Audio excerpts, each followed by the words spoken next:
ఒక గ్రామం మొత్తం మంటలు కాలిపోతుంటే ఒక కుర్రాడు మాత్రం బతికి బయటపడ్డాడు. అప్పుడు ఆ బాబా ఆడికి వచ్చి ఇది ఎలా జరిగిందని అడగగా ఆ కుర్రాడు ఏమో నాకు తెలియదు అని అంటాడు. ఆ బాబా కుర్రాడిని అతని గుడానికి తీసుకెళ్తాడు. అయితే ఆ బాబా అతని గూడెం పిల్లలకు తంత్రాన్ని నేర్పుతుండగా ఆ కుర్రాడు చూస్తాడు. అప్పుడు ఆ బాబా నువ్వు కూడా నేర్చుకుంటావా అంటాడు.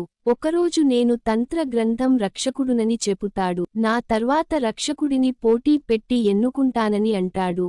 తర్వాత ఇద్దరికీ పోటీ పెడతాడు. ఆ కుర్రాడిని పక్కకు తీసుకెళ్లి నువ్వు రక్షకుడిగా పనికి రావని చెపుతాడు. ఆ తర్వాత అతని కొడుకుని రక్షకుడిగా ఎన్నుకుంటాడు. అలా ఈ కుర్రాడికి కోపం వచ్చి ఊరందరినీ చంపేయాలని మంత్రాలు చేసిన కంకణాలన్నీ ఊరందరికీ కడతాడు. ఆ తర్వాత ఆ బాబా కొడుకుని చంపేసి ఆ గ్రంథాన్ని తీసుకుంటాడు. ఆ తర్వాత గూడెం మొత్తం కుర్రాడిని చంపేయడానికి వస్తుండగా వాళ్లందరూ మీద మంత్రం వేసి తన వశం చేసుకుంటాడు. వీళ్లందరూ చనిపోతున్న టైములో కాపాడడానికి అప్పుడే అంబికా వస్తుంది. అప్పుడు వాళ్లందరినీ కాపాడడానికి అప్పుడు అంబికా చనిపోయిన కుర్రాడికి ఉన్న కంకణాన్ని తీసి చేతిలో పట్టుకొనే మంత్రాన్ని జపిస్తుంది. అప్పుడు చనిపోతూ ఇలా అంటుంది, 8 గ్రంథాలు నీకు చేరువవుతాయి కానీ 9వ గ్రంథాన్ని నువ్వు ఎప్పుడు తాకలేవు అని అంటుంది. తర్వాత ఏం జరిగిందో చూడాలి అంటే లైక్ చేసి సబ్స్క్రైబ్ చేసుకోండి.